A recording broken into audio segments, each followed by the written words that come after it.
Assalamualaikum warahmatullahi wabarakatuh. Selamat pagi, selamat siang, selamat malam Bu Dini. Perkenalkan, kami dari kelompok 6 yang terdiri dari Mas Yajid, saya sendiri, Revaldi, Pani, dan Anissa. Kami ingin mempresentasikan sebuah organisasi yaitu Palang Merah Indonesia Provinsi DKI Jakarta. Di sini ada profil sebagai ibu kota. Palang Merah Indonesia tidak terlepas dari misi sosial dan kemanusiaan yang harus diembannya. Palang Merah Indonesia merupakan salah satu penghimpunan sosial kemanusiaan. Sejak tahun 1945, pada saat itu PMI DKI Jakarta berstatus PMI cabang. Lalu di sini ada sejarah. Tanggal 17 September 1945, Palang Merah Indonesia resmi dibentuk sampai dengan 11 September tahun 1970 PMI Jakarta yang berkantor di Jalan Keramat Raya nomor 47 berstatus sebagai cabang. Ketika mulai ada pembagian wilayah kota menjadi Jakarta Pusat, Jakarta Utara, Jakarta Timur, Jakarta Barat, dan Jakarta Selatan.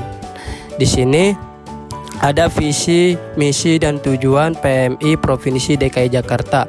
Visinya menjadi organisasi kemanusiaan yang sigap, inovatif, akuntabel, profesional, dan dicintai masyarakat. Lalu misinya yang pertama, memelihara reputasi organisasi di tingkat nasional dan internasional. Yang kedua, menjadi organisasi kemanusiaan terdepan yang memberikan layanan berkualitas. Yang ketiga, meningkatkan integritas dan kemandirian organisasi melalui kerjasama strategis yang berkesinambungan. Lalu tujuannya di sini yang pertama, menjadi organisasi kemanusiaan yang terdepan dan memberikan layanan berkualitas. Yang kedua, meningkatkan derajat kesehatan melalui pengelolaan darah yang berkualitas. Yang ketiga, mewujudkan pelayanan penyediaan darah yang aman, tepat waktu, terjangkau, dan berkesinambungan. Lalu yang terakhir, membangun citra organisasi dan reputasi UUD PMI Provinsi DKI Jakarta. Lalu di sini ada struktur organisasi yang dimana terdiri dari yang pertama, pelindung provinsi, Dewan Kehormatan Provinsi, pengurus provinsi, ketua bidang, sekretaris, wakil sekretaris, bendahara, anggota-anggota, SPI Provinsi, UDD Provinsi, markas provinsi, unit usaha atau UPT lainnya. Lalu yang terakhir, pengurus kota atau kabupaten pengurus kota, pengurus kecamatan. Selanjutnya, layanan dan jasa yang diberikan kepada masyarakat. Yang pertama ada layanan ambulan. Layanan ambulan membantu mengevakuasinya ke fasilitas kesehatan yang ada. PMI senantiasa mengembangkan kerjasama dengan mitra kerja, baik yang menyelenggarakan pelayanan kesehatan seperti puskesmas, balai pengobatan, poliklinik, rumah sakit, maupun penyelenggara pelayanan ambulans lainnya. Lalu yang kedua ada layanan bencana dan konflik. Berdasarkan data Badan Perserikatan Bangsa-Bangsa untuk Strategi Internasional Pengurangan Risiko Bencana, Indonesia menduduki peringkat tertinggi untuk ancaman bahaya tsunami, tanah longsor, dan letusan gunung berapi. Sebagai salah satu mandatnya, PMI melakukan respon cepat, tepat, dan terkoordinasi untuk membantu masyarakat saat terjadi bencana. Lalu yang ketiga ada layanan pemulihan hubungan keluarga. Yang pertama, memulihkan kembali hubungan keluarga, mencegah perpisahan, memberikan kepastian mengenai nasib seseorang, dan menyatukan kelompok rentan dengan keluarga. Lalu yang terakhir, yang keempat, ada layanan dukungan psikologi. Pertolongan pertama psikologis merupakan tindakan pertama yang dilakukan dalam durasi singkat kepada seseorang yang baru saja mengalami bencana ataupun krisis untuk membantu kepada saat itu serta mencegah timbulnya dampak psikologis yang lebih mendalam. Lalu pembahasan selanjutnya yaitu proses MPR dan riset. Ada 4 tahap di dalam proses ini. Yang pertama, tahap penelitian, perencanaan dan program, tahap aksi dan komunikasi, lalu yang terakhir tahap evaluasi. Yang pertama, tahap penelitian. Pada tahun 2024 dengan target peningkatan sumber daya baru dan tercapainya peningkatan pelayanan kepalang merahan atau yang disebut pelembagaan Diklat dan Unit Usaha Pemutakhiran Manajemen Bencana (UDD) terdepan, Palang Merah Indonesia Provinsi DKI Jakarta perlu melakukan penelitian mendalam untuk mengidentifikasi kebutuhan masyarakat, mengevaluasi program yang ada, serta membantu citra positif di mata publik.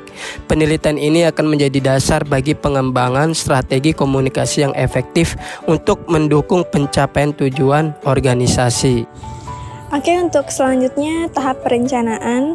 Di sini saya akan menjelaskan secara singkat dari aspek financials-nya. Yang pertama ada planning. Kegiatannya itu ada analisis SWOT, identifikasi target audiens.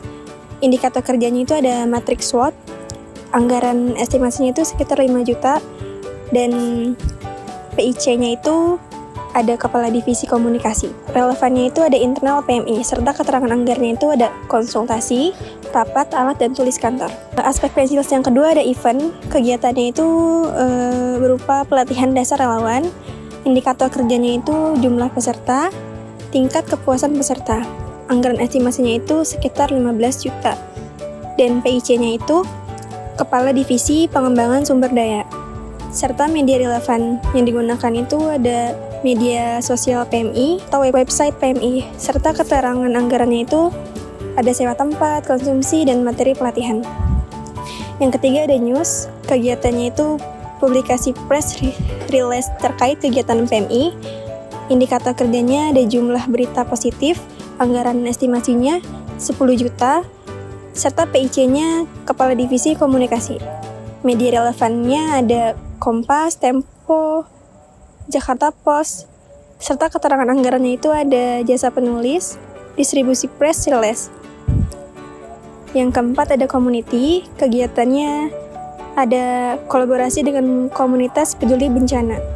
Indikator kerjanya yaitu jumlah komunitas yang terlibat, serta anggaran estimasinya sekitar 8 juta. PIC-nya yaitu kepala divisi relawan. Media relevannya menggunakan media sosial PMI atau website komunikasi mitra. Keterangan anggarannya biaya koordinasi, logistik, dan kegiatan. Oke, selanjutnya ada identity. Kegiatannya itu ada redesign logo, pengembangan website, serta indikator kerjanya itu ada identitas visual baru terpublikasi. Anggarannya itu sekitar 12 juta, serta media relevannya itu kepala divisi komunikasi. PIC-nya itu ada kepala divisi komunikasi, serta media relevannya itu media sosial PMI, dan keterangan anggarannya jasa desainer, pengembangan website, dan produksi video. Lanjut ada lobbying. Kegiatannya itu berupa advokasi kebijakan terkait kebencanaan dan kesehatan. Indikator kerjanya itu terbitnya kebijakan yang mendukung PMI terjalin kerjasama dengan pihak terkait. Estimasi anggaran itu sekitar 10 juta dan media relevannya itu kepala divisi hubungan masyarakat. Keterangan anggarannya itu ada biaya perjalanan komunikasi, bahan presentasi. Yang terakhir ada sosial. Kegiatannya itu berupa kampanye donor darah. Indikator kerjanya itu ada dan jumlah dana terkumpul. Estimasi anggarannya itu sekitar 5 juta. PIC-nya itu kepala divisi penggalangan dana. Serta media relevannya media sosial PMI, serta yang terakhir ada keterangan anggaran itu terdapat biaya promosi, hadiah, dan biaya transaksi. Dan saya akan menjelaskan tentang tahap aksi komunikasi. Aspek financials-nya ada publication, program PR-nya, publikasi buku sakup pertolongan pertama. Tujuan spesifiknya meningkatkan pengetahuan masyarakat tentang pertolongan pertama. Target audiensnya masyarakat umum, terutama keluarga. Indikator kerjanya yang ada yaitu jumlah buku yang terdistribusi. Serta yang kedua ada event. Program PR-nya itu lomba cerdas cermat tentang kebencanaan untuk pelajar SMA. Tujuan spesifiknya meningkatkan kesadaran remaja tentang kesiapsiagaan bencana. Target audiensnya pelajar SMA, serta indikator kerjanya jumlah peserta, antusiasme peserta, peningkatan pengetahuan peserta. Yang ketiga ada news. Program PR-nya berupa media gathering dengan influencer kesehatan. Tujuan spesifiknya memperluas jangkauan pesan PMI dan meningkatkan kredibilitas. Target audiensnya influencer kesehatan media online. Indikator kerjanya jumlah influencer yang terlibat, peningkatan jumlah followers media sosial PMI. Yang keempat ada community. Program PR-nya kolaborasi dengan komunitas peduli lingkungan untuk aksi bersih-bersih pantai. Tujuan spesifiknya yaitu untuk membangun citra positif PMI sebagai organisasi yang peduli lingkungan dan masyarakat. Target audiensnya itu masyarakat umum, komunitas lingkungan, serta indikator kerja yang ada, jumlah peserta, jumlah sampah yang terkumpul, dan liputan media. Selanjutnya ada identity.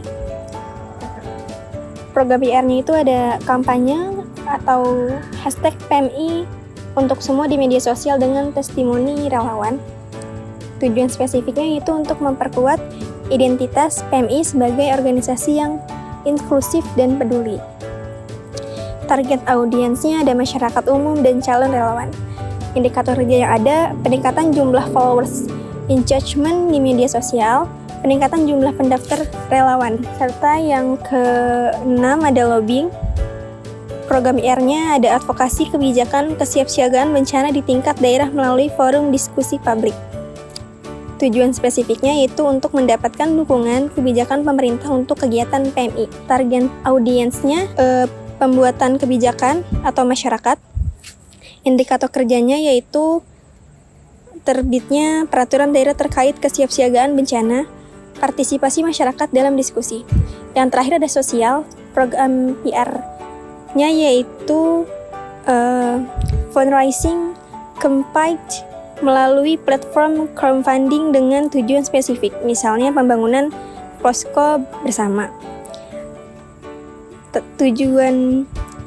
Setelah tujuan itu ada target audiens. Target audiensnya yaitu untuk menggalang dana untuk program spesifik PMI. Indikator kerjanya yaitu ada jumlah dana yang terkumpul dan jumlah donatur baru. Serta target audiensnya yang ada yaitu berupa donatur individu dan korporasi. Dan selanjutnya saya akan menjelaskan rincian harga dari program PR serta keterangannya. Yang pertama itu ada publikasi buku saku, anggaran estimasinya itu sekitar 5 juta, keterangannya itu untuk desain, cetak, dan distribusi. Yang kedua ada lomba cerdas cermat, anggaran estimasinya itu 3 juta, keterangannya untuk hadiah, konsumsi, dan sewa tempat. Yang ketiga itu ada media gathering, anggaran atau estimasinya itu sekitar 2 juta. Keterangannya itu untuk konsumsi dan souvenir. Yang keempat ada kolaborasi dengan komunitas, anggaran estimasinya itu 4 juta, keterangannya logistik dan biaya koordinasi. Selanjutnya ada kampanye atau hashtag PMI untuk bersama, anggaran estimasinya itu sekitar 3 juta, keterangannya itu untuk iklan berbayar di media sosial atau pembuatan konten. Selanjutnya ada advokasi kebijakan, anggaran atau estimasinya itu ada 5 juta, keterangannya itu untuk biaya perjalanan, konsumsi, dan bahan presentasi. Serta yang terakhir ada fundraising campaign, anggaran estimasinya itu ada 3 juta, keterangannya itu untuk biaya promosi, platform crowdfunding. Jadi bisa kita jumlahkan untuk kita total seluruh anggaran totalnya itu sekitar 25 juta rupiah.